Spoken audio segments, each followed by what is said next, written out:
నడిపిస్తున్నటువంటి విధానమును బట్టి దేవునికి సేవకుడిగా సంతోషిస్తూ ఉన్నాను. ఈ ఆదివారం ఆరాధన క్రమంలోనికి మనము దాదాపుగా ప్రయాణిస్తూ ఉన్నాము. మరి ప్రత్యేకించి ఇద్దరి ముందు కొన్ని విషయాలు మీతో పంచుకోవడానికి దేవుని సేవకుడిగా మీ ముందు నిలబడ్డాను. అయితే మరికొద్ది దినాలు ఈ ఫిబ్రవరి మాసం పూర్తయిన తర్వాత మార్చి 5వ తారీఖు నుండి ప్రారంభించబోయేటువంటి ఈ లెంట దినాలు గత శుక్రవారం అయితేనేమి, అదే రీతిగా మరి కొన్ని ప్రార్థనా సహవాసాల్లో శనివారం యూత్ మీటింగ్లు అయితేనేమి జ్ఞాపకం చేస్తూ ఉన్నాను. దేవుడు మన జీవితాలను ప్రేమించి అనుగ్రహించినటువంటి ఆశీర్వాదకరమైనటువంటి సమయము. ఒక వ్యవసాయదారుడు లేదా ఒక విద్యార్థి లేదా ఒక గృహ యజమానుడు ఇలా ఒక్కొక్క పరిస్థితికి మనం జ్ఞాపకం చేసుకుంటున్నప్పుడు ఒక తల్లి కావచ్చు లేదా ఒక తండ్రి కావచ్చు, ఒక అత్యాసక్తి కలిగినటువంటి ప్రయాసపడేటువంటి విద్యార్థి కావచ్చు, ఇలా ఒక్కొక్క క్యాడర్కి మనం జ్ఞాపకం చేసుకుంటూ వెళ్ళిపోతే వారు ఆ చివరి గడి ఏదైతే ఉందో వారు విజయం సాధించడానికి అతి కొద్ది సమయము లేదా సందర్భం గురించి చూస్తున్నప్పుడు వారి ప్రయాస ఏ విధముగా మన కళ్ళ ముందే నీరు గారిపోతే, ఒక మాటలో చెప్పాలంటే నేను ఈరోజు మీతో మాట్లాడాలనుకునేటువంటి అంశం ఏంటంటే మన ఆశల మీద నీళ్ళు, అంటే ఆశ కలిగి ఉన్నాం, చేతులకు అందుతుంది అనే సమయంలో చేతుల జారిపోతే లేదా మన కళ్ళ ముందే అది ఆవిరైపోతే ఎలా ఉంటుంది ఒక క్రైస్తవ విశ్వాస యొక్క జీవితం?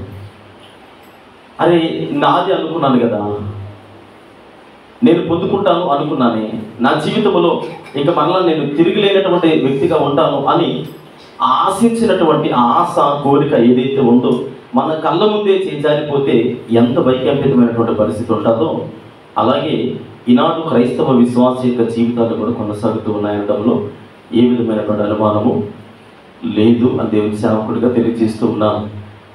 అంటే ఒక వ్యక్తి భూమి మీద ఊహ తెలిసింది మొదలుకొని ఆయన మరలా మరణించేవాడు. ఆఫ్టర్ అంటే డెత్ తర్వాత ఏం జరుగుతుంది అనేది బిబ్లికల్గా మనకు తెలుసు, కానీ పెద్దగా ఎవరు కూడా దాని గురించి ఆలోచన చేయము. ఎప్పుడో అడపదడప ఏ స్మారకూటంలో ఎక్కడైనా జ్ఞాపకం వచ్చినప్పుడు ఎక్కడో గుంటలో రాయబడినట్టు కొద్ది భయపడతాం. అమ్మో నేను కూడా రేపు పొద్దున్న నా గురించి కూడా ఇలా జ్ఞాపకార్థ కూటం పెడతారు, నేను కూడా ఒకరోజు చనిపోతాను అని ఆలోచిస్తామే తప్ప మరణం తర్వాత నా పరిస్థితి ఏంటి అని ఆలోచించేది 100లో చాలా తక్కువ. 20-30% ఉంటారేమో. మిగతా వాళ్ళంతా కూడా చూద్దాంలేండి తర్వాత ఇంకా చాలా సమయం ఉంది అనేవాళ్ళే ఎక్కువ. అయితే ఈనాడు ఈ వాక్య భాగాన్ని నేను ఎందుకు మీకు పరిచయం చేస్తున్నాను? చాలా సందర్భాలలో యోబేలు గ్రంథం అనేది పరిచయం చేయబడింది, చాలా సందర్భాల్లో ధ్యానం చేయబడింది, అనేక మెసేజ్లు వినుంటారు. అయితే ఈనాడు మన జీవితాల్లో ఈ వాక్యము ఏ విధముగా మనకు ఉపయోగపడుతూ ఉంది?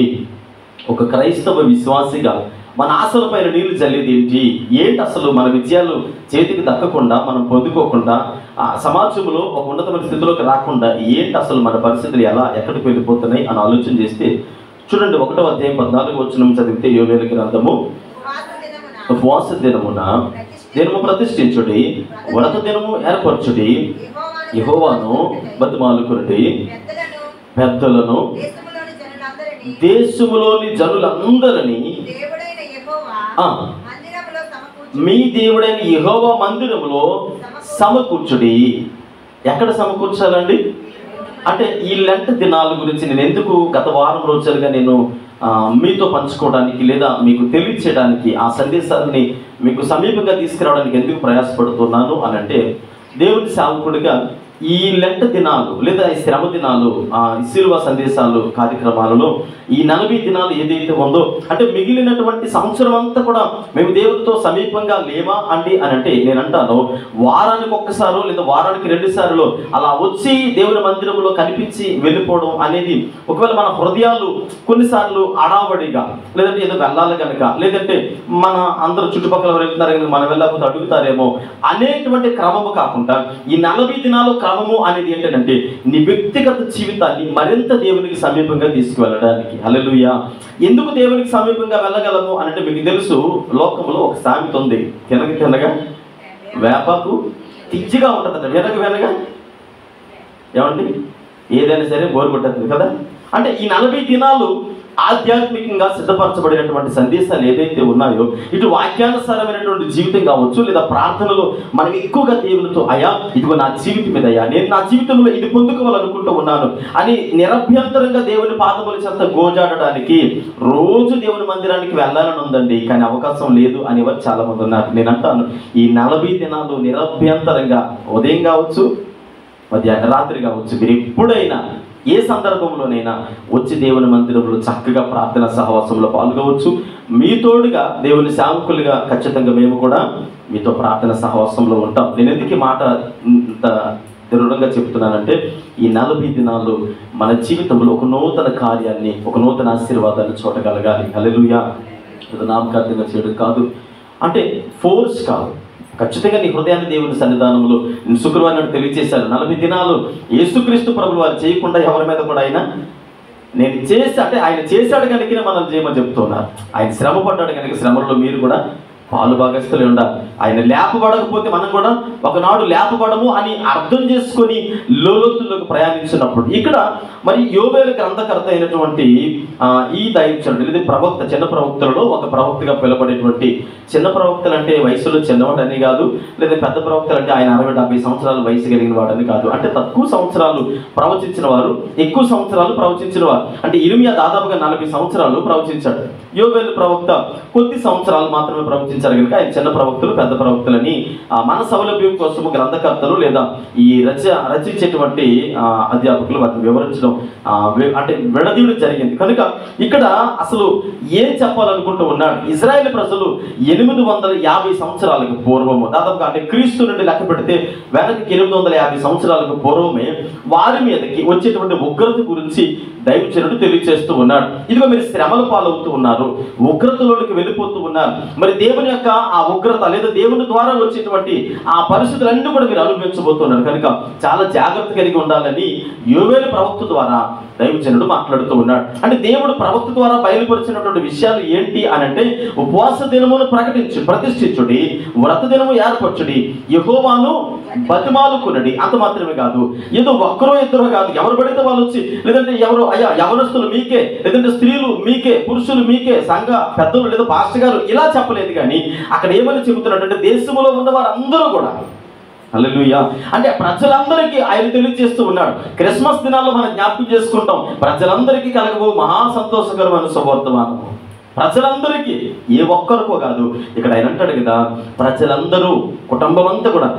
ఎవరైనా మిమ్మల్ని ఒక ఫంక్షన్కి ఇన్వైట్ చేశారనుకోండి, ఆ పెళ్లి కార్డులో, ఆ ఫంక్షన్ కార్డు కింద ఏమని రాస్తారంటే, సకుటుంబ సపరివార సమేతంగా రండి అంటారు. అంటే లేదండి నేను ఒక్కనే వస్తానండి అంటే ఆయన ఏమంటారంటే, ఇదిగో మా చెల్లి తీసి రాకపోతే నేను నీతో మాట్లాడినట్టు.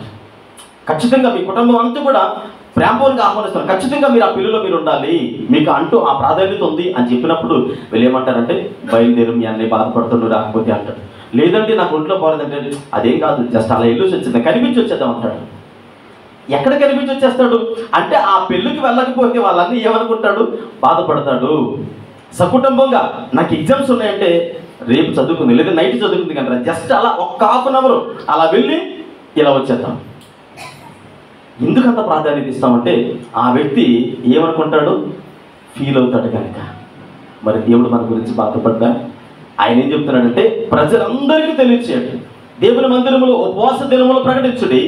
అంటే మన సౌలభ్యకరమైనటువంటి జీవితాలు. నేను అంటాను, యవన బిడ్డలు ఎక్కువ సమయం ఉపవాసం ఉండగలరు, నడిప్రాయం కలిగిన వారు, వారి అంటే వృద్ధాప్యములు కలిగిన వారు, లేదా కొన్ని పరిస్థితులు బట్టి, ఇప్పుడు వాతావరణంలో వచ్చిన మార్పులు కావచ్చు, మన శరీరంలో వచ్చే మార్పులు కావచ్చు, మనకున్నటువంటి కొన్ని వ్యక్తిగత బలహీనతలు ఏవైతే ఉన్నాయో వాటిని బట్టి మన శరీరం ఎంతవరకైతే సహకరించగలదో, ఎంతవరకైతే దేవుని సన్నిధిలో మనం ఉండగలమో, బలవంతంగా కాదు ఉండగలము, ఆ సౌలభ్యకరమైనటువంటి జీవితాన్ని బట్టి దేవుని సముఖములో ప్రార్థనాపూర్వకంగా ప్రారంభించండి. వాటి ద్వారా మనకు వచ్చేటువంటి బెనిఫిట్స్ ఏంటి అని అంటే, ఇక్కడ చూడండి 14వ వచనంలో అంటాడు, ఉపవాస దినము ప్రతిష్ఠించుడి, వ్రత దినం ఏర్పరచుడి, యెహోవాను బ్రతిమలాడుకుంటే వచ్చేటువంటి ప్రయోజనాలు చాలా ఉన్నాయి. ఇటు బయట కావచ్చు లేదా బైబిల్ గ్రంథంలో కావచ్చు, బ్రతిమలాడుకోవడం అనేటువంటి పదానికి అర్థం ఏంటంటే అడుక్కోవటము. మీకు తెలుసు అడుక్కోవడం అంటే ఎలా ఉంటుందో. ఈ రైల్వే ట్రాక్ దగ్గర ఎక్కువ మనకి గేటు పడినప్పుడు చూస్తే ఆడు గేటు తీయడు, మన బండి అవతలకి వెళ్తాం. బండి దగ్గరికి వచ్చి వాళ్ళు అంటే వాళ్ళకున్న పరిస్థితి అది, వాళ్ళు అడిగే విధానం చూస్తున్నప్పుడు ఏమనిపిస్తుంది అంటే ఖచ్చితంగా ఎంతో కొంత తీసి ఇవ్వాలి. ఎందుకని డబ్బులు అంటారా? వాళ్ళు ఏమంటారు, ముఖమంతా దీనంగా పెట్టేసి అస్సలు ఒక 10-15 రోజులకి అస్సలు భోంచేయలేదు అన్నట్టుగా వారు ఎంత దీనంగా అడుగుతారనంటే, అయ్యా చూసే వారి కడుపు తరుక్కుపోయేలాగా వారు బెగ్గింగ్ చేస్తారు. ఎక్కడైనా కాంప్లెక్స్లో కావచ్చు, రైల్వే స్టేషన్లో కావచ్చు, ఇలా కొన్ని ప్రదేశాలు బ్రతిమలాడుకోవడం అంటే ఆ వ్యక్తి బ్రతిమలాడుకోవడాన్ని బట్టి అవతల వ్యక్తి ఎవరైతే ఉన్నారో ఇచ్చే వ్యక్తి ఎంత కఠినాత్ముడైనా తన హృదయము కలిగి అరే ఇవ్వాలి అని మనస్సు కలిగేటట్టుగా బ్రతిమలాడుకోవాలి. ఉపవాస దినము అని అంటే తప్పుగా అనుకోకండి, కడుపార తిని కంటార నిద్రపోయి చక్కగా వచ్చి అయ్యా నాకు ఇచ్చేయి అని అంటే అఫీషియల్గా మీకు చూడండి టచ్ చేసుకొని రైల్వే ట్రాక్ దగ్గరికి వెళ్ళి 10 రూపాయలు 10 రూపాయలు 10 రూపాయలు అంటే ఏమనుకుంటారు, వీడెవడో అంటారు. అదే చిరిగిన వస్త్రాలతో మాసినపోయినటువంటి మరి జీవితం కలిగి అక్కడికి వెళ్ళి కనీసం సరైనటువంటి వస్త్రధారణ లేకుండా వెళ్ళి అయ్యా చాలా దినాల నుంచి తినడానికి తినలేదు, ఏమైనా ఉంటే ఇస్తారా, నాకేమైనా సహాయం చేస్తారా అని హృదయం కలిగేలా అడుక్కుంటే ఖచ్చితంగా ఆ వ్యక్తి దానం చేస్తాడు. ఈరోజు దేవుని సన్నిధిలో మన జీవితాలు ఎలా ఉన్నాయనంటే దుర్భరమైనటువంటి పరిస్థితులు. మీరు అనుకుంటూ ఉన్నారు, మేము ఎందుకు అడుక్కోవాలి దేవుని సన్నిధిలో, మేము ఎందుకు బ్రతిమలాడుకోవాలి, నాకేమి తక్కువైందని, నాకేమి కొదువుగా ఉందని నేను అడుక్కోవాలి దేవుడిని. దేవుడు అన్ని విషయాలు ఆశీర్వదించాడు కదా, అన్ని విషయాల్లో నేను దీవెనకరమైన స్థితిలో ఉన్నాను కదా, నేనెందుకు చేతులు చాపి దేవుని మీద అడుక్కోవాలి, నేనెందుకు ఉపవాసం చేయాలి, నేనెందుకు శ్రమల దినాలలో ఆయన శ్రమలలో నేనెందుకు పాలువాడిగా ఉండాలి అని ఒకవేళ ఆలోచన మీ మనసులో వస్తే దేవుని సేవకుడిగా దానికి తగినటువంటి ఆన్సర్ ఇవ్వడానికి దేవుని సేవకుడిగా నేను సిద్ధపడుతూ చూడండి. ఇక్కడ మనం జ్ఞాపకం చేసుకుంటున్నప్పుడు 1వ అధ్యాయం 4వ వచనం నుండి 3వ వచనం నుండి చదవండమ్మా. 1వ అధ్యాయం 3వ వచనం నుండి, ఈ సంగతి మీ బిడ్డలకు తెలియచేయుడి, వారు తమ బిడ్డలకును ఆ బిడ్డలు రాబో తరం వారికి తెలియజేయుదురు. చదవండి. గొంగల పురుగులు విడిచిన దానిని మెడతో తినివేసిను, మెడతలు విడిచిన దానిని పసర పురుగులు తినివేసి ఉన్నవి, పసర పురుగులు విడిచిన దానిని చీడ పురుగులు తినివేసి ఉన్నవి. చాలండి. ఏమండి, మీకు ఒక విషయం చెప్తాను.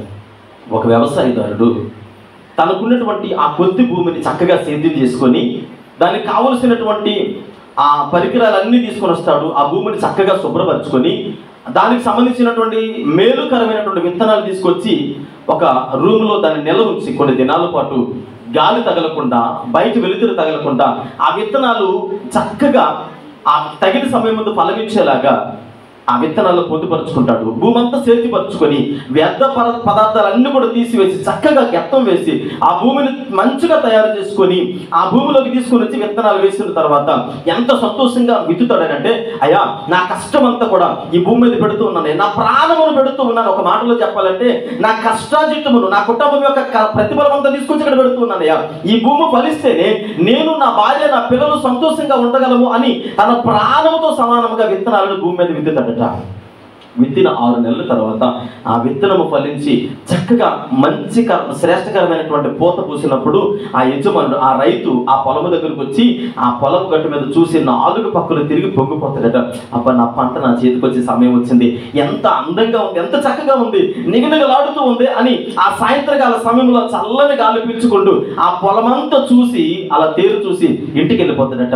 ఉదయాన్నే రాత్రి ఇంటికి వెళ్ళిపోయి ఒక 10 మంది పనివారిని బెత్తాయించుకొని ఏమంటాడంటే, ఇదిగో నా పంట పండింది, నాకు పనివారు అవసరము అని ఉదయాన్నే వాళ్ళందరినీ తీసుకొని పొలం గట్టు మీదకి వచ్చి ఆ పనులు కొయ్యాలని కొడవల్లో పట్టుకొని నిలబడితే పొలమంతా కూడా రాత్రికాల సమయంలో ఆ పంట అంతా కూడా నాశనం అయిపోయి ఆ పనులన్నీ కూడా కుప్పకూలిపోయి అక్కడ ఉన్నటువంటి ధాన్యం అంతా కూడా చెద పురుగులు తిన్నట్టుగా అక్కడ మిడతలు, తర్వాత పసరు పురుగులు, ఇవన్నీ గొంగల పురుగులు ఇవన్నీ తిని చీడ పురుగులు తిని ఆ పంట అంతా రాత్రికి రాత్రే సమూలంగా నేలమట్టం అయిపోతే ఆ రైతు ఎంత వేదనకరమైన స్థితిలోకి వెళ్ళిపోతాడో, ఎంత దుఃఖముతో ఉంటాడో. అదే తన కష్టార్జితం అంతా తీసుకొని వచ్చి ఆ పొలం మీద పెట్టాడు కదా, తన ప్రాణముగా భావించేటువంటి ఆ విత్తనాలు తీసుకొచ్చి భూమి మీద పెట్టాడు కదా, రాత్రికి రాత్రి 6 నెలల ప్రయాస ఒక రాత్రిలో అలా సమూలంగా నాశనం అయిపోతే ఎంత దుఃఖపడతాడో.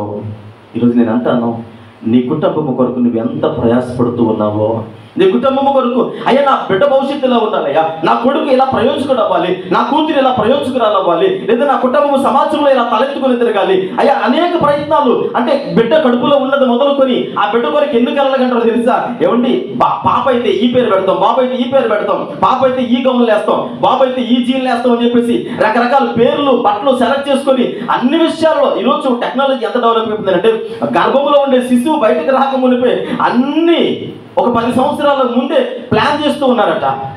మనం కూడా చాలా సందర్భాల్లో అలాగే అనుకుంటాం, నా కూతురు ఇలా తయారవుతుంది, నా కూతురు మ్యారేజ్ ఇలా చేస్తానండి, డెకరేషన్ ఇలా ఉంటుందండి, ఇంటికి ఈ పెయింట్ వేస్తానండి, లేదంటే అనేకలను పిలిచేటప్పుడు పాస్టర్ గారు వీళ్ళు వస్తారండి, మెసేజ్ అయినా మ్యారేజ్ అయినా, అంటే ఇలా అన్ని విషయాలలో మనం అన్ని చేసుకున్న తర్వాత, అన్ని ప్లాన్లు వేసుకున్న తర్వాత జరగరానటువంటి సంఘటనలు జరిగి ఆ కుమారుడు మన చేతిలోంచి దాటిపోతే, నేను మీకు ఒక సంఘటన తెలియజేస్తాను. ఒక తల్లి, ఒక కొడుకు, ఒకే ఒక కొడుకు, తన భర్త చనిపోయాడు చిన్న వయసులో. కొడుకు చిన్న వయసులో ఉన్నప్పుడు భర్త చనిపోయాడు.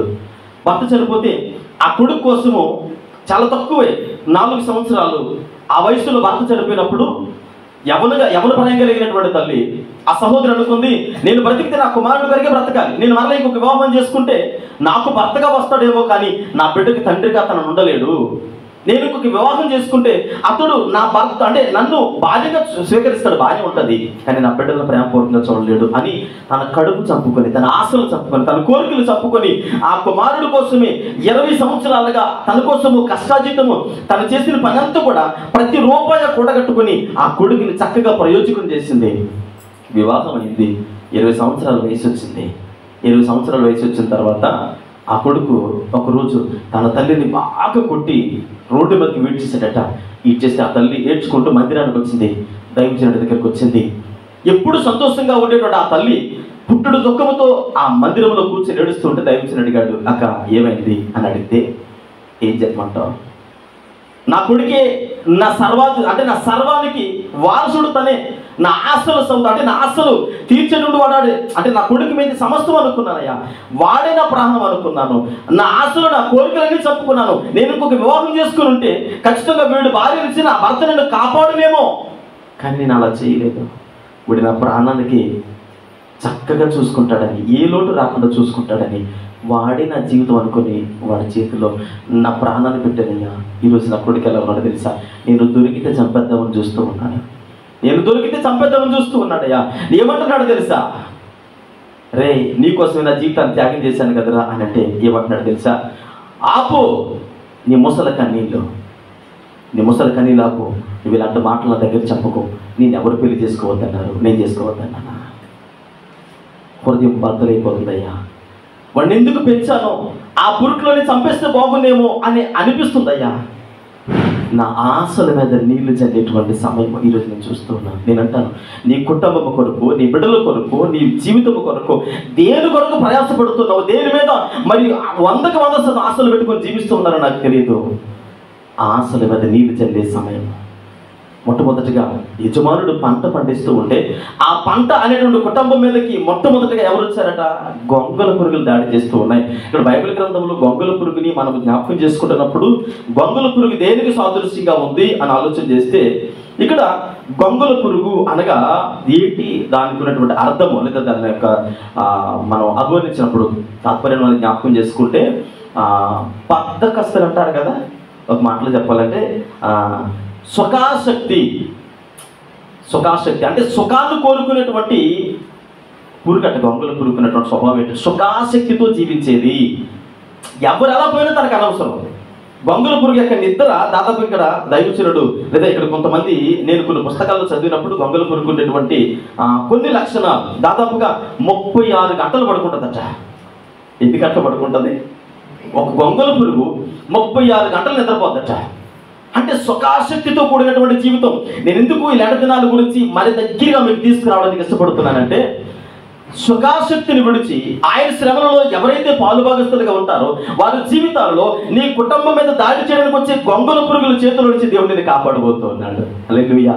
నీ ఆశల మీద నీళ్లు చల్లేటువంటి గొంగళ పురుగు అనేటువంటి సుఖాసక్తి ఉంటుందో చూడండి. సుఖాసక్తి అంటే ప్రార్థనకి ఇంట్రెస్ట్ ఉండదు, వాక్యానికి ఇంట్రెస్ట్ ఉండదు, సహవాసానికి ఇంట్రెస్ట్ ఉండదు, కానీ దేని కొరకు ప్రయాసపడతారు తెలుసా? సుఖాసక్తి. అంటే చూడండి, క్రొత్త నిబంధన కాలంలో ఒక మాట ఉంటుంది, ఒక ధనవంతుడు అంటాడు, నా ప్రాణమా ఎంజాయ్, నీకేం తక్కువ, అన్నీ ఉన్నాయి, ఉద్యోగం ఉంది, ఆర్థికంగా బలపడ్డాం, ఆశీర్వాదాలు ఉన్నాయి, చక్కటి మంచి ఇల్లు ఉంది. మీకు తెలుసో తెలీదో అంటే మీ అందరికీ తెలుసు, కాకపోతే మరొకసారి గుర్తు చేస్తాం. ఇదివరకు మన పూర్వీకుల కాలంలో ఏ మంచాలు ఉండేవి? నొలక మంచాలు ఉండేవి. వాళ్ళు ఎందుకు తెలుసా? తెల్లవారుజాముని వేకువజాముని ప్రతి స్త్రీ, నేను అనుకుంటాను సొలొమోను భక్తుడు అలాంటి వారిని చూసి రాశాడేమో అనుకుంటాను. ఈనాటి స్త్రీలు, అమ్మ బాధపడకండి, మామూలుగా చెప్తున్నాను అంతే. ఈనాటి స్త్రీలు నొలక మంచాల మీద ఎవరైనా పడుకుంటున్నారా? ఏ మంచాలు? Double cot. అంటే టీవీలో యాడిస్తారు, ఎన్ని 4-5 పొరలు ఉంటాయి. అసలు ఆనాటి కాలంలో వారు నొలక మంచాల మీద పడుకుంటే వేకువజాముని లేవడానికి గల కారణం ఏంటంటే, వాళ్ళతో పాటుగా మంచానికి ఇంకొక వ్యక్తి కూడా ఉండేవారు, నలుగురు ఉండేవారు. చక్కగా అమ్మయ్య ఇలా పాపం ఆ ఇంట్లో పళ్ళన్నీ చక్కబెట్టుకొని ఇలా పడుకునేటప్పటికి చక్కగా ఇటొకటి కుడుతూ ఉంటే ఇటు తిరిగి మొత్తానికి ఎప్పుడు తెల్లవారు. ఈలోగా అటు ఇటు కదిలేటప్పటికి కోడి కుక్కరుకో మన చెవిలో పడగానే తెల్లారిపోయింది చెప్పేసి ఎందుకు ఆ మంచం మీద పడుకున్నాం ఒకటే, పడుకోకపోయినా ఒకటని చెప్పేసి చక్కగా వేకువజామున లేచి ఇల్లు ఉడ్చుకొని ఇంట్లో పనులన్నీ చక్కబెట్టుకొని పొద్దు పొడవకు మునిపే వంట తయారు చేసుకొని భర్తకి పిల్లలకి చక్కటి ఆతిథ్యాన్ని ఇచ్చేటువంటి భార్యలుగా ఉండేవారు. ఈనాటి కాలంలో భార్యలు మాత్రమే కాదు, భర్తలు కూడా అలాగే ఉన్నారు. డబల్ కట్ మంచం మీద ఏ నల్లు ఉండదు. ఉంటుందా? అసలు ఎక్కడైనా ఆ వాసనైనా కనబడుతుందా? ఒకవేళ ఆ పరుపు కానీ ఎక్కడైనా చిన్నది బెండ్ వచ్చింది అనుకోండి, దాన్ని తీసి ఇమ్మీడియట్గా మార్చేస్తాం, ఎందుకంటే బ్యాక్ పెయిన్ వచ్చేస్తుంది, పడుకోలేకపోతున్నాం. అంటే సుఖాసక్తికి అలవాటు పడిపోయాం. సుఖాసక్తికి ఎప్పుడైతే మన శరీరం అలవాటు పడుతూ ఉందో, సుఖభోగాలకు ఎప్పుడైతే మన జీవితం అంటే బానిసైపోతూ ఉందో, ప్రార్థన మీద ఆసక్తి ఉండదు, వాక్యం మీద ఆసక్తి ఉండదు, దేవుని సహవాసం మీద ఆసక్తి ఉండదు. అందుకని ఉపవాస దినమును ప్రకటించుడి. ఎందుకు ఉపవాసం చేయాలి? ఎందుకు దేవుని సన్నిధిలో రోగం చేయాలి? ఎందుకు కన్నీరు విడవాలి అని అంటే, గొంగళ పురుగులు నీ కుటుంబాన్ని తిరిగివేయడానికి సిద్ధంగా ఉన్నాయి. ఏంటా గొంగళ పురుగుల యొక్క స్వభావం అని అంటే, సుఖాన్ని కోరుకునేటువంటి జీవితాలు. చూడండి, నహోము గ్రంథము 3:17 చదవండి. నహోము గ్రంథము 3:17 చదువుకుందామండి. నహోము గ్రంథము, నీవు ఏర్పరిచిన చదవండి. నీవు ఏర్పరిచిన సూర్యులు మిడతలంత విస్తారముగా ఉన్నారు, నీ సైనికులు చలికాలమందు కంచులలో దిగిన గొంగళ పురుగుల వలె ఉన్నారు. చాలండి. గొంగళ పురుగులు ఈ చలికాలంలో మనం దుప్పటి కప్పుకుంటాం కదండి. చలికాలంలో మంచి దుప్పటి చలి తగలకుండా ఎలాగైతే కప్పుకుంటామో, ఈ గొంగళ పురుగులకు ఉండే స్వభావం ఏంటంటే సుఖాసక్తి కలిగినమాట. శరీరాన్ని 36 గంటల నిద్రలో ఉంటాయి కనుక వాటిని లేపాలంటే, మీకు తెలిస్తే గొంగళ పురుగు పట్టు పురుగు ఒకేలా ఉంటాయి. గొంగళ పురుగు పట్టు పురుగు చూడడానికి ఒకలాగే ఉంటాయి, కానీ ఆ రెండింటికి ఉండేటువంటి స్వభావం దగ్గర సంబంధం ఏంటంటే, రెండు కూడా ఎక్కువసేపు నిద్రపోతాయి. ఎన్ని గంటలు నిద్రపోతాయని చెప్పాను? 36 గంటలు. నేను ఒక ఆయన్ని అడిగాను, పట్టు పురుగులు మేపేటువంటి వ్యక్తులు ఉంటారు కదా, వారిని అడిగాను, సార్ ఈ పట్టు పురుగులు మీరు అవి పట్టు చేయడానికి అంటే ఏర్పాటు చేయడానికి, పట్టు కూర్చడానికి 36 గంటలు దాదాపుగా గొంగళ పురుగులకు అవి కూడా నిద్రపోతాయి కదా, మరి మీరు వాటిని లేపడానికి, వాటిని బయటకు తీయడానికి చచ్చిపోయినటువంటి పురుగులు ఇలా పట్టుకుని అది ఓపెన్ చేసినా అలా ఉండిపోతాయట, చనిపోయినట్టుగా ఉండిపోతాయి. కథలు అటును చేతితో పట్టుకుని ఇలా తీస్తే కనీసం అటు ఇటు కదలకుండా ఉండిపోతే ఎండిపోయి చచ్చిపోయినట్టుగా. అయితే వాటిని ఎలా లేపుతారు మీరు? అవి మరలా పట్టు పొదగడానికి మీరు ఏం చేస్తారు అని అంటే, సున్నపు నీరు ఏదైతే ఉంటుందో ఆ సున్నపు నీరు వాటి మీద జల్లుతారట, స్ప్రింక్లింగ్ చేస్తారు. ఎప్పుడైతే స్ప్రే చేస్తారో సున్నపు నీరు కొట్టినప్పుడు ఆ కళ్ళు మంటలు, ఆ సున్నపు నీరుకి కళ్ళు మంటలు వచ్చి బలవంతంగా బద్ధకంగా లేస్తాయట. ఏ పురుగులు? పట్టు పురుగులు. అంటే గొంగళ పురుగులకు ఉండేటువంటి స్వభావము తన శరీరమును సుఖానికి అలవాటు చేసుకున్నటువంటి జీవితాలు మనం చూస్తూ ఉన్నాం. ఈనాడు నీ కుటుంబంలో నీవు సుఖానికి అలవాటు పడిపోయి, విశ్రాంతికి అలవాటు పడిపోయి, ప్రార్థన జీవితానికి దూరంగా ఉంటూ మరి అనేక రీతులుగా బద్ధకముగా, లేకపోతే నా వల్ల కాదండి, నేను చేయలేనండి అని అనేక రీతిలుగా మాట్లాడేటువంటి మనము మన జీవితాల్లో జ్ఞాపకం చేసుకుంటున్నప్పుడు ఆ సుఖానికి అలవాటు పడిపోయి మరి శత్రువు మన మీదకి వచ్చేటువంటి ఆ పరిస్థితులు మర్చిపోతూ ఉన్నాం. శత్రువు మన మీదకి వచ్చేటువంటి విధానం ఎలా ఉంటుంది అంటే, నువ్వు ప్రార్థన చేస్తే శత్రువు నీకు దూరంగా ఉంటాడు, నువ్వు ప్రార్థన చేయలేనప్పుడు నీ పక్కనే ఉంటాడు. పెద్ద తేడా ఏం కాదు. ప్రార్థన చేస్తే వాడు దూరంగా ఉంటాడు, ప్రార్థన చేయకపోతే నులక మంచం మీద నుంచి పట్టి మంచం మీదకి పరుపు మీదకి వచ్చాం కనుక పరుపు మీద మరి ఇంకో గంట ఎక్కువ పడుకుంటాం. అయితే నులక మంచం మీద ఉన్నప్పుడు మెలుకు కలిగి ఉంటాం, పరుపు మీదకి వెళ్ళగానే సుఖంలోకి వెళ్ళిపోతాం. కనుక మీకు ఒక మాట నేను తెలియజేస్తాను. అమెరికాలో సంగవేరా అనేటువంటి ఒక ఆయన ఉన్నాడు. ఆయన ఈ అమెరికా దేశంలో గొరిల్లా యుద్ధం చేశాడు. ఆయన చేసేటువంటి యుద్ధానికి పోరాడానికి గొరిల్లా అని పేరు పెట్టాడు. ఆ వ్యక్తి అంటే అమెరికా దేశం అంతా గడగడలాడుతూ వణికేదట. ఈ సంగవేరా అనేటువంటి వ్యక్తి యొక్క చరిత్ర మనం చదువుతున్నప్పుడు ఆయన గురించి అమెరికా దేశము భయపడేదట. ఆయన ఏ సందర్భంలో ఎటు నుంచి దాడి చేస్తాడో తెలియదని అమెరికా దేశం ఆ చెంగవేరు గురించి, తన దగ్గర ఉన్న సైన్యాన్ని గురించి, తన దగ్గర ఉన్న యోధుల గురించి అమెరికా దేశం అంతా గడగడలాడుతూ భయపడేదట. అరే ఇటువైపు నుంచి దాడి చేస్తాడో తెలియదు అని ఈ చెంగవేరును పట్టుకోవడానికి ప్రభుత్వం కొంతమంది పోలీసు అధికారిని నిర్ణయించింది. ఆ నియమించిన తర్వాత వాళ్ళందరూ కూడా చెంగవేరును పట్టుకోవడానికి అతను ఏ ప్రాంతంలో ఉన్నాడో గూఢచారుల ద్వారా తెలుసుకొని ఆ ప్రాంతానికి వెళ్ళారు. దాదాపుగా ఒక 500 మంది ఆ ప్రాంతానికి వెళ్ళి సంగవేరని తన సైన్యాన్ని పట్టుకోవడానికి వెళితే అతను జనరల్గా మిగిలిన మనుషులు ఎలా ఉంటారో అలాగే సాధారణమైన వ్యక్తులాగా సింపుల్గా ఏదో ఒక చిన్న వ్యాపారం చేసుకోవడం, ఏ బండి పెట్టుకోవడం, అమ్ముకోవడం ఎలా చేసుకునేవాడట. అలా జనాల్లో కలిసిపోయేవాడు. ప్రత్యేకించి అతను ఎవరు కూడా ఎత్తనే సంగవీరు అని గుర్తుపట్టలేదు. అలాంటి బ్రతికేవాడు. దాదాపుగా ఒక రోజు, 2 రోజులు, నెల రోజులు వీళ్ళందరూ కూడా ప్రయాసపడుతున్నారు. పోలీసులందరూ కూడా వెతుకుతూ ఉన్నారు. వెతుకుతూ ఉంటే అమెరికా అధ్యక్షుడికి వీళ్ళు ఒక ఉత్తరం రాశారట.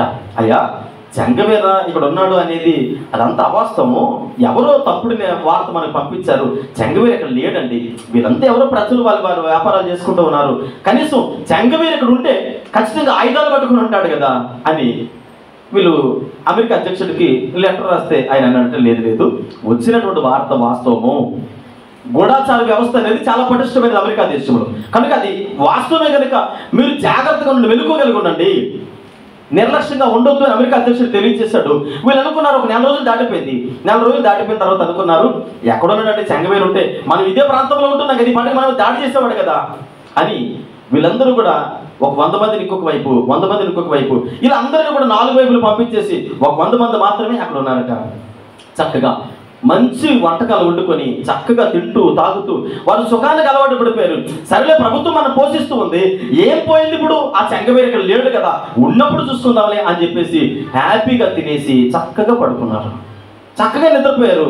ఫుల్గా తాగి చక్కగా నిద్రపోతే ఒకరోజు ఆయన తన ఆయుధాలు అందరూ, తన సైన్యం అంతా కూడా ఆయుధాలు తీసుకుని ఎక్కడెక్కడైతే దాచారో, ఎక్కడెక్కడైతే భూములు కప్పెట్టారో ఆయుధాలన్నీ తీసుకొని వచ్చి ఆ పోలీస్ అధికారులు అందరినీ చంపేసి వెళ్ళిపోయాడట. నేనేం చెప్పాలనుకుంటున్నానంటే, ఈరోజు నా కుటుంబానికి వచ్చిన డోకా లేదండి, నా ఆధ్యాత్మిక జీవితానికి వచ్చినటువంటి భయం లేదండి, నా పిల్లలకి ఏ విధమైనటువంటి ఇబ్బందులు లేవండి, అంత కూడా సౌలభ్యకరంగా వెళ్ళిపోతుందండి. నేనెందుకు ఉపవాసం ఉండాలి, నేనెందుకు ప్రార్థన చేయాలి, నేనెందుకు దేవుని సన్నిధిలో ప్రయాసపడాలి, అసలు నేనెందుకు కన్నీరు విడవాలి అంటే నేను అంటాను, అపవాదిగాడు పొంచున్నాడు. నువ్వు ప్రార్థన చేయడం మానేస్తే ఖచ్చితంగా సుఖానికి అలవాటు పడిపోయి సుఖాశక్తురాలుగా ఉన్నప్పుడు ఖచ్చితంగా మన మీద మనము ఆదమరిచి ఉన్నప్పుడు వాడు దాడి చేస్తాడు. మరి తిరిగి లేవకుండా జాగ్రత్త సుమి.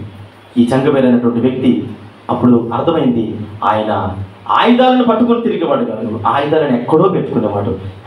సమయం వచ్చినప్పుడు ఆయుధాలు ధరించి ఆ అధికారుల మీద దాడి చేశాడు. అపవాదిగాడు కూడా అంతే, ప్రతిరోజు నీ దగ్గరికి వచ్చి నీతో వాగ్వాదం పడేవాడు కాదు. అపవాదిగాడు అంటే ప్రతిరోజు మన మీద వాడికి ఆలోచన ఉంది, గురి ఉంది, కానీ ప్రతిరోజు నీతో యుద్ధం చేసేవాడు కాదు. సమయం కోసం ఎదురు చూసి, అందుకనే మనకు తెలుసు పేతురు భక్తుడు అంటాడు కదా, ఎవరిని మరింగుదినా అని వాడు ఏం చేస్తున్నాడు, ఉన్నాడంతే, ఎదురు చూస్తూ ఉన్నాడు. సమయం వచ్చిన తర్వాత దాడి చేస్తాడు. మనమేమనుకుంటామంటే అప్పుడు ఎంత హ్యాపీగా ఉందండి, ప్రార్థన చేస్తూ ఉన్నాడు, వారానికి ఒకసారి దేవుడు నా ప్రార్థన ఆలకించాడు, పరలోక రాజ్యానికి మెట్లు వేసాడు అనుకుంటాం. పరలోక రాజ్యానికి మెట్లు వేసేలేదు, ఇంకా చాలా జీవితం ఉంది. ఇక్కడ గొంగులు పురుక్కునేటువంటి లక్షణాలు మనం జ్ఞాపకం చేసుకుంటూ ఉంటే అది సుఖానుభవం కలిగినటువంటి పురుగు లక్షణము. ఒకవేళ సుఖానుభవం కలిగి నిర్లక్ష్యంగా ఉన్నావు, ప్రార్థనలో గడపకుండా, ఒకవేళ ఇంతవరకు అలా ఉంటే నేను అంటాను, రాబోయే 40 దినాలు, రాబోయే శ్రమల దినాల్లో దేవుని సముఖములో అత్యాసక్తి కలిగి సంఘమంతుడితో కలిసి ప్రార్థించడానికి నీ కుటుంబం అంతటిని తోడుకొని వస్తే దేవుడు నీ కుటుంబాన్ని ఆశీర్వదించబోతున్నాడు. ఎవరో వస్తారండి, వాళ్ళు చేస్తారండి, మేము ఇక్కడ కూర్చుంటామండి కాదు, నీ కుటుంబంతో కలిసి దేవుని మందిరంలో ఆరాధించేవారిగా ఉండాలి.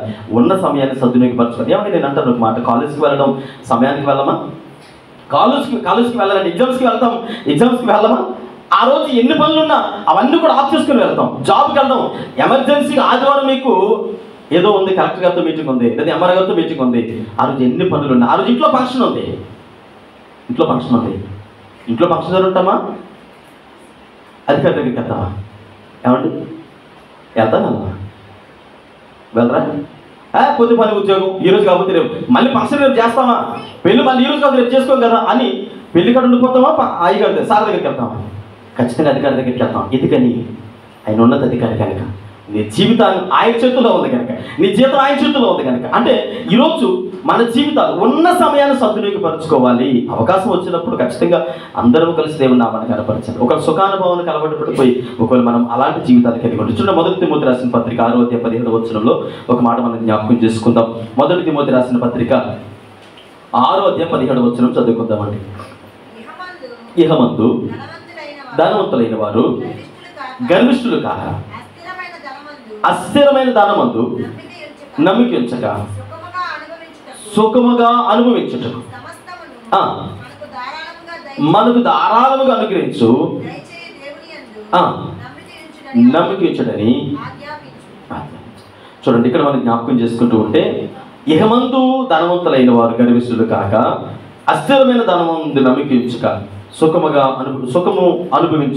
అనుభవించుటకు సమస్తమును మనకు ధారాళముగా దయచేసి దేవుడు ఒక ఆయన అన్నాడు. ఈ సుఖం వేరు, దేవుడిచ్చే సుఖము ఆశీర్వాదకరమైనది. ఒక ఆయన ఉన్నాడు బైబిల్ గ్రంథంలో, పాత నిబంధన కాలంలో హానోకు అని ఒక ఆయన ఉన్నాడు. ఆయన ఎన్ని సంవత్సరాలు దేవుడితో ఉన్నాడు, ఎన్ని సంవత్సరాలు కుటుంబంతో ఉన్నాడు? ఏమండి, ఎన్ని సంవత్సరాలు కుటుంబంతో ఉన్నాడు? 300 సంవత్సరాలకి, అంటే ఆయన దాదాపుగా 300 సంవత్సరాలు మనం అనుకుందాం 30 సంవత్సరాలు 20 సంవత్సరాలు కుటుంబంతో ఉన్నాం. కుటుంబాన్ని వదిలేమని కదా నా ఉద్దేశం. కుటుంబంతో ఉన్న తర్వాత ఆయన దేవుడితో నడిచి వెళ్ళిపోయాడట. అంటే ఏది సౌలభ్యకరమైనది, ఏది సుఖమైనది అనుకున్నాడు. ఎంతకాలం వీరితో ఉన్నా ఒకరోజు నేను ఉండవలసింది ఆయనతోనే. ఈరోజు మన జీవితంలో జ్ఞాపకం చేసుకోవాలి, ఈ లోకంలో మన జీవితాలు దేవునికి దగ్గరగా ఉండాలి. కుటుంబాన్ని కూడా ప్రేమించాలి. కుటుంబాన్ని కాపాడుకునే క్రమంలో నీ ఆశల మీద నీళ్లు చల్లేటువంటి గొంగళ పురుగులు లాంటి స్వభావాలు మనలో ఉంటే, సుఖానికి అలవాటు ప్రార్థన చేయకపోతే నీ కుటుంబాన్ని నువ్వే పాడు చేసుకుంటూ ఉన్నావు. సుఖానుభవం కలిగి, అంటే అందుకనే భక్తులు అంటాడు కదా, మీరు సుఖభోగములు ఎంత ఏం చేస్తున్నారు, మనసు ఉంచుతూ ఉన్నారు అంటాడు. వాటి ఎందుకు మనసు పెట్టుకొని కుటుంబాన్ని మన చేతులారా అంతా నాశనం అయిపోయిన తర్వాత అయ్యో నేను మెరుగు కలిగి లేనే అని అంటే ప్రయోజనం ఏమి కూడా లేదు. ఆశల మీద నీళ్లు చల్లేవాడు ఒకటన్నమాట. నీ ఆశలు తీరకుండా, నీ కోరికలు తీరకుండా, దేవునికి దగ్గరికి పంపకుండా మరి మన జీవితాలను తన చేతిలో తీసుకునేవాడు అనుకున్నాడు. చూడండి, రెండవది మనం జ్ఞాపకం చేసుకున్నప్పుడు రెండవ విషయం ఏంటంటే, యోవేలు గ్రంథం 1:4 చదివినప్పుడు గొంగళ పురుగులు తిని వదిలివేసిన దాన్ని ఇంకొకటి ఉంది. ఏదో సగం గొంగళ పురుగు తినేస్తుంది నీ కుటుంబాన్ని. గొంగళ పురుగు ప్రవేశించింది, సుఖానుభవం ప్రవేశించింది. ఎప్పుడైతే సుఖానుభవం ప్రవేశించి నీ కుటుంబంలో ఆ పంట, నీ కుటుంబం అనే పంటను సగం తినేసి ఆ మిగిలిన పంట వదిలేసింది. ఆ మిగిలిన పంట ఏం తింటూ ఉంది? మిడతలు తింటున్నాయట. మిడతలు సర్వసాధారణంగా ఎక్కడ కూడా దాడి చేయవు. సాధారణంగా ఏ పంట మీద మిడతలు దాడి చేయవు. ఒకవేళ దాడి చేస్తే ఇంకా ఏం మిగలదు, ఎక్కడో కడాకడ ఉంటుంది తప్ప మిడతలు అనేవి సర్వసాధారణంగా దాడి చేస్తే ఖచ్చితంగా చాలా భయంకరమైనటువంటి నష్టము వాటిల్లుతుందని దేవుని సేవకుడిగా తెలియజేస్తూ ఉన్నాను. మీకు తెలుసు, పాత నిబంధన కాలంలో భక్తుడైనటువంటి మోషే ఫరో దగ్గరికి వెళ్ళి మాట్లాడినప్పుడు ఫరో ఏమంటాడంటే, అంటే దేవుడు ఈ రీతిగా తెలియజేస్తాడు, ఫరో హృదయము కఠినపరచబడేను. మిడత అనగా అర్థం ఏంటంటే హృదయము కఠినపరచబడుట, హృదయము కాఠిన్యంతో నింపబడుట. అంటే హృదయము కాఠిన్యంతో నింపబడింది అని అంటే మన జీవితంలో దేనికి దగ్గరగా లేవు. దేవుడు మాట్లాడుతూ ఉన్నాడు తన దాసుల ద్వారా, వాక్యం ద్వారా అనేక రీతిగా దేవుడు మన హృదయాన్ని తాకాలని, మనతో మాట్లాడాలని ఆనాడు ఫరోతో మోసే మాట్లాడుతూ ఉన్నాడు. దేవుడి స్వరం వినబడుతూ ఉంది, అయ్యా ఇదిగో నా దేవుడు యెహోవాతో మాట్లాడమని ఎంతో చెప్పమన్నాడు అని అంటే ఫరో ఏమన్నాడు తెలుసా? దేవుడు ఎవరు? వేరే పదం అంటాడు. ఎవరు అసలు దేవుడు అంటే? ఎప్పుడైతే ఫరోకి నష్టం కలిగిందో, ఎప్పుడైతే తెగులు వస్తుందో, ఎప్పుడైతే అక్కడ ఇబ్బంది వస్తుందో ఆ టైంలో ఏమన్నాడో తెలుసా? ఇదిగో నేను మారిపోయాను, నేను దేవుడిని, మరి ఇప్పుడు మీరు పంపించేస్తే ఉదయం అనేవాడు. ఎప్పుడైతే తెగులు వచ్చిందో రేపు ఉదయం నిలుపుకుంటాయా నేను మారిపోయాను అనేవాడు. ఎప్పుడైతే తెగులు ఆగిపోయిందో ఆ మరుసటి రోజు ఉదయం ఏమన్నాడు తెలుసా? తన హృదయం కలిగిన పరచబడి నేను ఎక్కడికి పంపించను అనేవాడు. అంటే హృదయం కాఠిన్యంతో నింపబడుట. ఈరోజు రెండవది, నీ కుటుంబాన్ని మిడతలు తినేస్తున్నాయి అంటే నేనంటాను హృదయం కాఠిన్యంతో నింపబడేటువంటి జీవితాలు కలిగిన వారిగా మనం ఉంటూ ఉన్నాం. దేవుడు అనేక సందర్భాల్లో గద్దిస్తూ ఉన్నాడు. గద్దింపుకు లోపడకుండా, గద్దింపుకు విధేయత కలిగి లేకుండా, మనలో మనం దేవుని సన్నిధిలో అప్పగించుకోకుండా, అందుకనే దైవజనుడైన యోబు గారు 5వ అధ్యాయం 17వ వచనంలో ఈ రీతిగా మాట్లాడుతున్నాడు. దేవుడు గద్దించు మనుషుడు ధన్యుడు అని మాట్లాడుతున్నాడు. యోబు గ్రంథము 5వ అధ్యాయము 17వ వచనంలో ఈ మాట మనం జ్ఞాపకం చేసుకుంటూ ఉన్నాం. దేవుడు గద్దించేటువంటి మనుషుడు ధన్యుడు. ఎందుకు దేవుడు గద్దించిన మనుషుడు ధన్యుడు? దేవుని వాక్యములకు లోబడిన వాడు ధన్యుడు. దేవునికి విధేయత చూపించిన వాడు ధన్యుడు. దేవుని మాటకి ఎవరైతే భయభక్తులు కలిగి గడగడలాడుతూ వణుకుతూ, అయ్యా ఇది మనుషుడి మాట కాదు, సర్వశక్తి కలిగినటువంటి నీ మాటే, నీ మాటకు మేము లోబడకపోతే, మా హృదయం నీకు అప్పగించకపోతే, మా హృదయం కాఠిన్యంతో నింపబడి ఉంటే ఇంకెందుకయ్యా మా భక్తి, ఎందుకు మా సహవాసము అని మనలో మనం దేవునికి దగ్గరగా తీసుకెళ్లేటువంటి సమయము, సందర్భం ఏదైనా ఉందా అని అంటే అది ఉపవాస ప్రార్థన. అది దేవుని సముఖంలో మనం పాటించేటువంటి క్రమము. అందుకనే ఇక్కడ మనం జ్ఞాపకం చేసుకుంటున్నప్పుడు దేవుడు గద్దించేటువంటి మనుషుడు మాత్రమే ధన్యుడని మాట్లాడుతూ ఉన్నాను. దానియేలు, నెహెమ్యా వారిరువురి జీవితాన్ని మీరు జ్ఞాపకం చేసుకోండి. దేవుని సన్నిధిలో వారు ప్రార్థన చేస్తారు, ఉపవాసముడు ప్రార్థన చేస్తారు. ఎన్ని దినాలని కాదు, వారి సౌలభ్యాన్ని బట్టి, వారి శరీర సహకారాన్ని బట్టి ఉపవాసముడు ఏమని ప్రార్థన చేశారంటే, అయ్యా మా పితరుల పాపములను బట్టి, మా దోషములను బట్టి మమ్మల్ని క్షమించు. వారు అంటే మా పితరులందరూ చేసినటువంటి పాపములను బట్టి మమ్మల్ని క్షమించు. ఈరోజు మన ప్రార్థన జీవితాలు దేవుని సముఖంలో చాలా జాగ్రత్త కలిగి ప్రార్థన జీవితాలు కలిగి ఉండాలని, పశ్చాత్తాపం కలిగి దేవుని సన్నిధిలో మనం ఒప్పుకునే వారిగా ఉండాలని మనం చేస్తూ ఉన్న పిల్లలు జ్ఞాపకం చేసుకోండి. అనేక సందర్భాల్లో మనము ప్రమాణాలు చేస్తాం దేవుని సన్నిధిలో. అయ్యా ఈ రోజు నుంచి నేను మారిపోతాను, ఇక నుంచి పారిపోతాను అంటాం. మారిపోవడం ఏమో దేవుడికి, కానీ పారిపోతుంటాం. లోకానుసారమైన జీవితం అంటే ఒప్పుకోవడానికి ఇష్టపడం. మీకు ఒక మాట తెలియజేస్తాను. అబ్రహాం లింకన్ గారు ఉన్నారు. అబ్రహాం లింకన్ గారు ఆయన అమెరికా అధ్యక్షుడిగా బాధ్యతలు స్వీకరించాడు. చాలా పేద కుటుంబం నుంచి వచ్చాడు, కడుదీనుడిగా వచ్చాడు. అలాంటి వ్యక్తి అమెరికా అధ్యక్షుడు అయ్యాడు. అమెరికా అధ్యక్షుడు అయిన తర్వాత తనకున్నటువంటి కొన్ని లక్షణాలు, ఉదయాన్నే కొంతమంది వాకింగ్కి ఎలా వెళ్తారో అలాగే తను ఏం చేసేవాడు అంటే హాస్పిటల్స్కి వెళ్ళి రోగులని దర్శించేవాడు. ఆ తర్వాత జైలుకి వెళ్ళి ఖైదీలను దర్శించేవాడు. దేవుని వాక్యాన్ని తెలియజేసేవాడు. బైబిల్ గ్రంథంలో యేసుక్రీస్తు ప్రభువు వారు చెప్పినట్టుగా, నేను రోగిని అయినప్పుడు నువ్వు నన్ను చూడవచ్చుతివి, నేను సరసాల్లో ఉన్నప్పుడు నన్ను, అంటే ఈ మాటలన్నీ కూడా జ్ఞాపకం చేసుకొని వెళ్ళేవారట. వెళ్ళి అందరితో మాట్లాడేవాడు. అధ్యక్షుడు కదా, ఆయన సర్వాధికారం ఆయన చేతుల్లో ఉంది కనుక ఎవరైనా మార్పు చెంది వారి పాపములు ఒప్పుకుంటే వారిని విడిపించాలని ఆ అధికారం తన దగ్గర ఉంది కనుక పశ్చాత్తాపం చెందితే నేను వారిని నా సైన్తో నేను విడిపించాలని అమెరికా అధ్యక్షుడైన అబ్రహాం లింకన్ గారు అలా ప్రతిరోజు వెళ్ళి దర్శించేవాడట.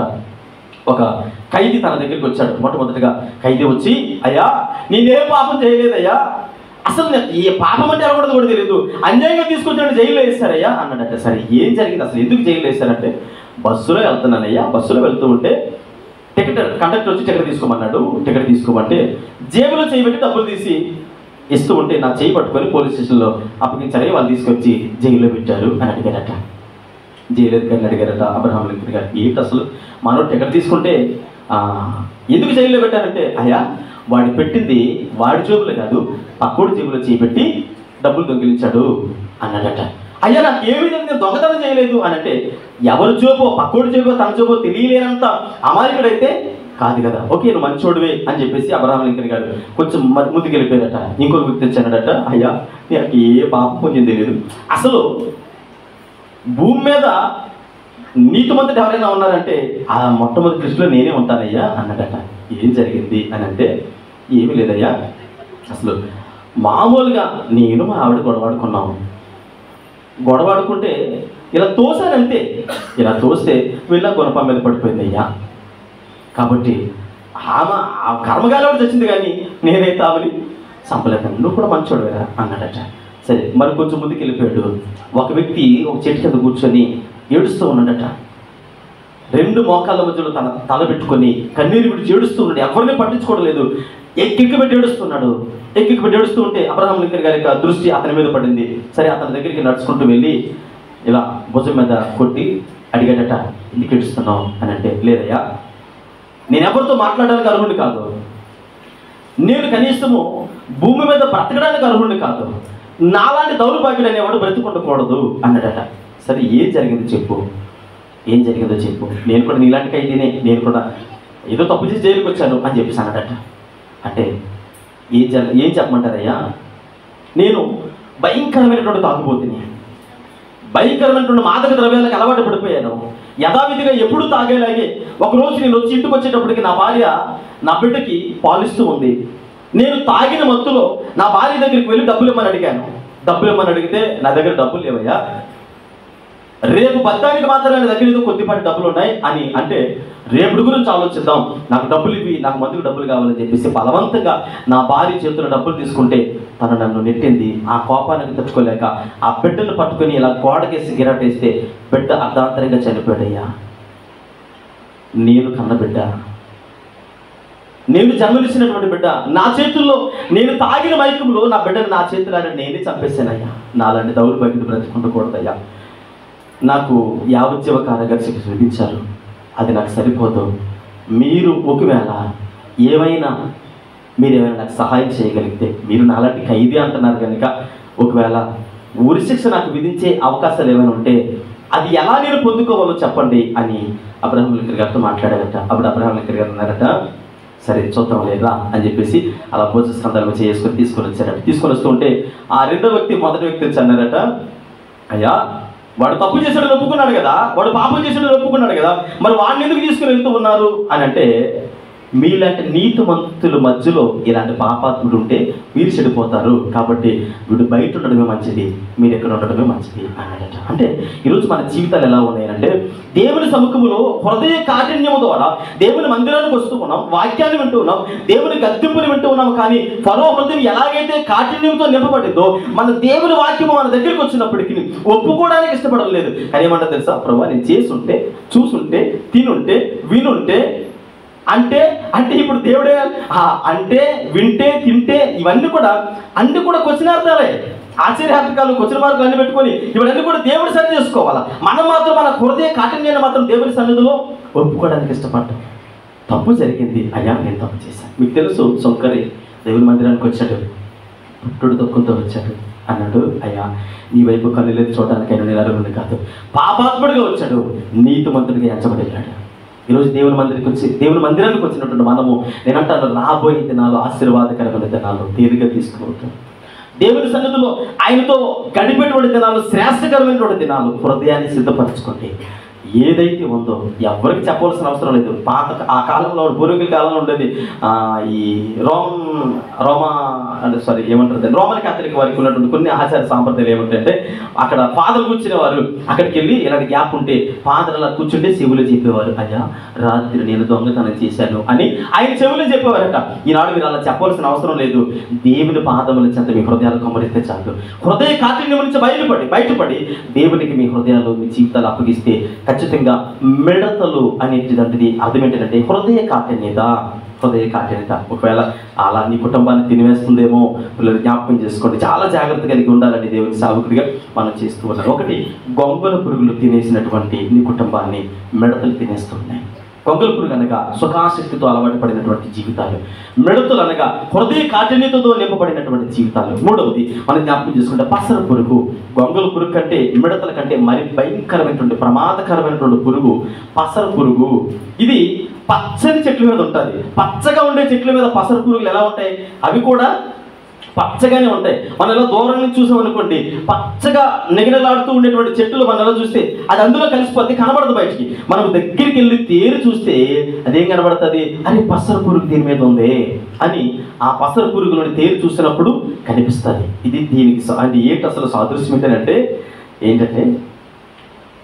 పచ్చటి జీవితం అనేది. ఇప్పుడు చూడండి, కొంతమంది క్రైస్తవ జీవితాలు కలిగిన వారు ఎలా ఉంటారనంటే, పైకి సాత్వికులు గాను, దీన మనసు కలిగిన వారు గాను, నమ్మకస్తులు గాను, యథార్థపరులు గాను, భక్తిపరులు గాను. అంటే వారిని చూసినప్పుడు అనిపిస్తుంది, అబ్బా ఈమె ప్రార్థన పరుడు, ఇతడు చాలా ప్రార్థన పరుడు, అంటే ఇతను ప్రార్థన చేస్తూ ఉంటే అబ్బా ఎంత వినాలనిపిస్తుందో ఆమె. అంటే వీళ్ళు పసర పురుగులు లాంటి స్వభావం కలిగిన వారు. దూరం నుంచి చూసేటప్పుడు ఎలా కనబడతారు, పచ్చగా కనబడతారు. మీకు అర్థం అవడానికి ఒక మాట చెప్తాను. ఒక తల్లిగారు తన కూతురికి వివాహం చేసిందట. వివాహం అయిన తర్వాత ఆమె భక్తి పాస్టర్ గారు చూసినప్పుడు, విశ్వాసులు చూసినప్పుడు, ఇరుగు పొరుగు వారు అందరూ చూసినప్పుడు అనుకునేవారట, బ్రతికితే ఇలాంటి భక్తి చేయాలండి, బ్రతికితే ఇలాగే బ్రతకాలి. ఆమె చేసినటువంటి భక్తి ఇంకెవ్వరు కూడా సంఘంలో చేయలేదు. ఏ సంఘంలో కూడా ఇలాంటి భక్తి పరులు చూడలేదండి. ఎంత ప్రార్థన జీవితం అండి. అసలు ఎదురుపడి తిట్టినా దేవునికి స్తోత్రం, దేవుడు ఏం చూసుకుంటాడు అని సాత్వికం కలిగినటువంటి మనిషి అండి. ఎంత దీనత్వం కలిగిన మనిషి తెలుసండి.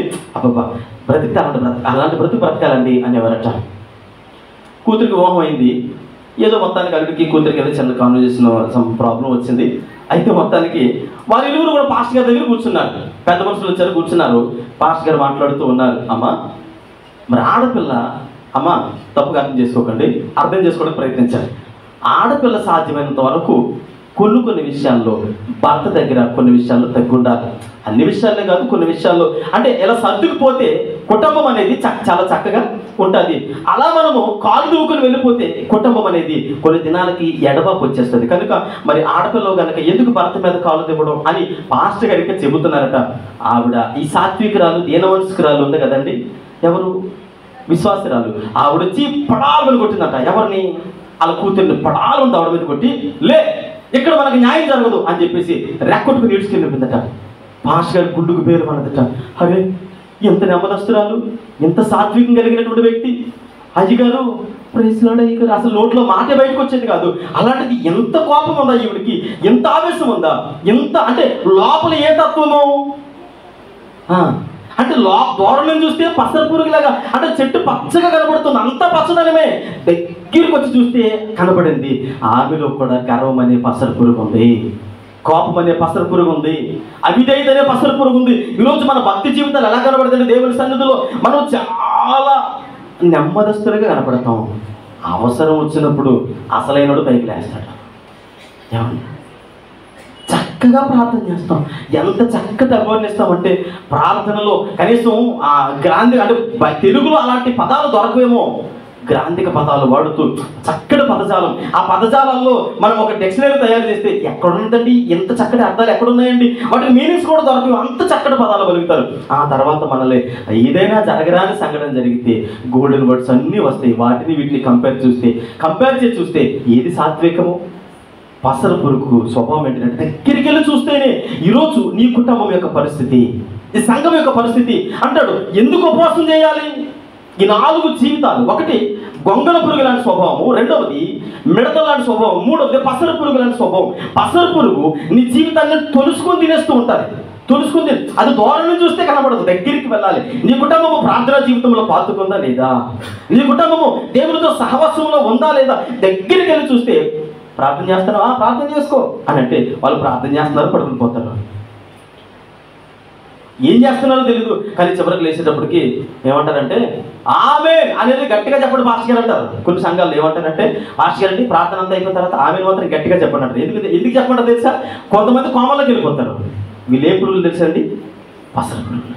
బయటికి కనపడరు, దగ్గరికి వెళ్ళి చూడాలి, తేటగా చూడాలి. అప్పుడు వారిలో ఉండేటువంటి ఆ పసర పురుగు లాంటి స్వభావం బయటికి కనబడుతుందని దేవుని సేవకుడిగా తెలియజేస్తూ ఉన్నాను. చూడండి ఇక్కడ మనం జ్ఞాపకం చేసుకుంటున్నప్పుడు పిల్లరా మన జీవితాల్లో దేవునికి మరి దేవుని మార్గానికి ఎలాంటి ఆలోచన విధానం ఒకసారి నిర్ణయం తీసుకున్నావు, ప్రమాణం చేసావు, విధేయుడిగా నెమ్మదితో సాత్వికతో ఉంటానని ప్రమాణం చేసావు, అలాగే ఉండాలి.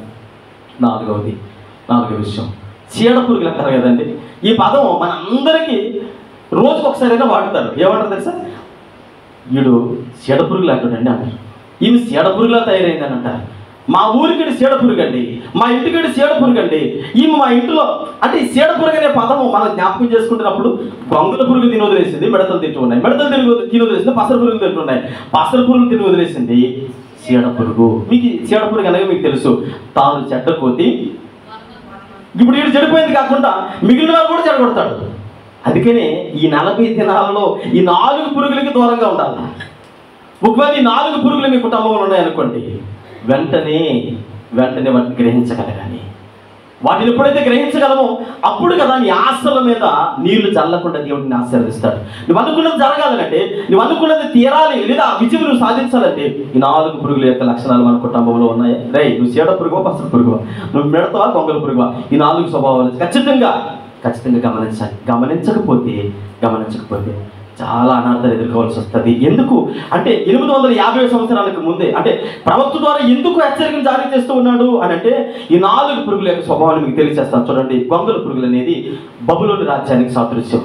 గొంగళ పురుగు అనేది బబులోను రాజ్యానికి సాదృశ్యము. ఆ తర్వాత మిడత అనేది మాది పారసిక దేశానికి సాదృశ్యము. మూడవది పసర పురుగు అనేది గ్రీక్ సామ్రాజ్యానికి సాదృశ్యము. నాలుగవది చీడ పురుగు అనేది రోమా సామ్రాజ్యానికి సాదృశ్యం. ఈ 4 సామ్రాజ్యాలు కూడా బబులోను అంటే ఇజ్రాయెల్ ప్రజల మీద దాడి చేస్తూ ఉన్నాయి. అందుకని ప్రవక్త ద్వారా దేవుడు అంటూ ఉన్నాడు, ఇదిగో ఉపవాస దినాన్ని ప్రకటించండి, వ్రత దినమును మీరు ఏం చేయాలి పాటించండి, జాగ్రత్త కలిగి ఉండండి. హెచ్చరిక హెచ్చరిక. జాగ్రత్త కలిగి ఉండకపోతే మీ కుటుంబం అనే పంటను ఈ 4 పురుగులు దాడి చేయడానికి అవకాశం ఉంది. దాడి జరిగిన తర్వాత ఇన్ని నెలలు కష్టపడ్డాని, ఇన్ని సంవత్సరాలు కష్టపడ్డాని, అది ఎంత ప్రయాసపడి కట్టుకున్నాను, అయ్యో అనవసరంగా ఒక రాత్రిలోనే నా కుటుంబం నాశనం అయిపోయింది, ఒక రాత్రిలోనే నా సంఘం నాశనం అయిపోయింది, ఒక రాత్రిలోనే నా బిడ్డల బ్రతుకు తలకిందులు అయిపోయింది అని చేతులు కాలిన తర్వాత ఆకులు పెట్టుకునే ప్రయోజనము ఉండదు ఉండదు. దేవుని సముఖంలో అజ్జీలు కలిగి ఉండాలి. అయ్యా, ఈ రాబోయే దినాలలో నా కుటుంబము కొరకు, నా బిడ్డల కొరకు, నా సంఘము కొరకు నేను మరి రోషము కలిగినటువంటి బిడ్డగా ప్రార్థన జీవితాన్ని కలిగి ఉంటానని దేవుని సేవకుడిగా మీరు ఎప్పుడైతే చక్కటి వడబడి కలిగి ఉంటారో అప్పుడు దేవుడు ఖచ్చితంగా మీ జీవితాలను దీవెనకరమైన రీతిలో మలుస్తాడని దేవుని సేవకుడిగా తెలియజేస్తూ ఉన్నాను. పిల్లలు జ్ఞాపకం చేసుకోండి, 4 విషయాలు మన బ్రతుకులో మరి ఎందుకు ప్రవక్త ద్వారా బయలుపరచబడ్డాయి అని అంటే మన కుటుంబాల సౌలభ్యం కోసమే. మన కుటుంబాలు ఆనాడు ఇజ్రాయెల్ ప్రజలు తెలియజేశాడు, ఈరోజు మన కుటుంబాలు తెలియజేస్తూ ఉన్నాడు. ఈ 4 లక్షణాలు కలిగినటువంటి వ్యక్తులు మన కుటుంబాల్లో ఖచ్చితంగా ఉండక మానరు. అయితే ఆ లక్షణాలు తొలగిపోయి పచ్చటి పంట, పచ్చటి ఫలాలు మనం పొందుకోవాలంటే ఏం చేయాలి అని అంటే ఉపవాస ప్రార్థన. నా శరీరం సహకరించలేదయ్యా, నా బలహీనతలు ఉన్నాయి అన్నట్టు నేను అంటాను, నీ శరీరం ఎంతవరకైతే సహకరించగలదో, ఎంతవరకైతే ప్రార్థనలు గడపగలవో సాధ్యమైనంత వరకు దేవునికి దగ్గరగా జీవించండి, ఒడబడి కలిగి ఉండండి. కుటుంబం అంతా కలిసి దేవుని సన్నిధికి రండి, అందరూ కలిసి దేవుణ్ణి హృదయపూర్వకంగా ఆరాధిద్దాం. ఆశీర్వాదాలు ఎందుకు రావో చూద్దాం. ప్రార్థన చేసుకుందాం. పరిశుద్ధుడైన తండ్రి, జీవాధిపతి యేసయ్యా, మీకు వందనాలు స్తోత్రాలు చెల్లిస్తూ ఉన్నాం. అయ్యా, ప్రత్యేకించి ఉదయకాల సమయంలో మా జీవితాలు మీరు దర్శించారు. ఎన్నిక లేని వారు ప్రభువా, ఏ యోగ్యత లేని వారు దేవా, ఎదుగుతండి రాబోయేటువంటి కాలంలో ప్రమాదం వస్తుందని ఆనాడు ఇజ్రాయెల్ ప్రజలకు హెచ్చరిక జారీ చేసిన దేవుడు బబులోను దేవా, ఎదుగుతున్న మాది పారసిక దేశము, గ్రీక్ సామ్రాజ్యము, రోమా సామ్రాజ్యము ఆ ప్రజలను ప్రభువా తుత్తునీలుగా నేలమట్టానికి తొక్కేస్తాయని ప్రభువా మీరు హెచ్చరిక జారీ చేశారు. మీరు జాగ్రత్త కలిగి లేకపోతే గొంగల పురుగు లాంటి స్వభావం, మిడత లాంటి స్వభావం, పసర పురుగు లాంటి స్వభావం కలిగిన వారు, చీడ పురుగు లాంటి స్వభావం కలిగినటువంటి ఆ 4 రాజ్యాలు ఇజ్రాయెల్ ప్రజల జీవితం మీద ఏలుబడి చేస్తాయని తెలియజేస్తారు. ఈనాడు మా జీవితాలలో, మా కుటుంబాలలో, అయ్యా మా బ్రతుకులలో ఈ 4 లక్షణాలు కలిగినటువంటి స్వభావాలు ఉన్నట్లయితే దయచేసి నాయన వాటికి దూరంగా ఉంటూ మీకు సమీపంగా జీవించే కృప మా ప్రతి వ్యక్తికి, ప్రతి కుటుంబానికి నైనా మీరు అనుగ్రహించి కృప చూపించమని యేసు నామములో ప్రార్థించడానికి వేడుకుంటున్నాము తండ్రి.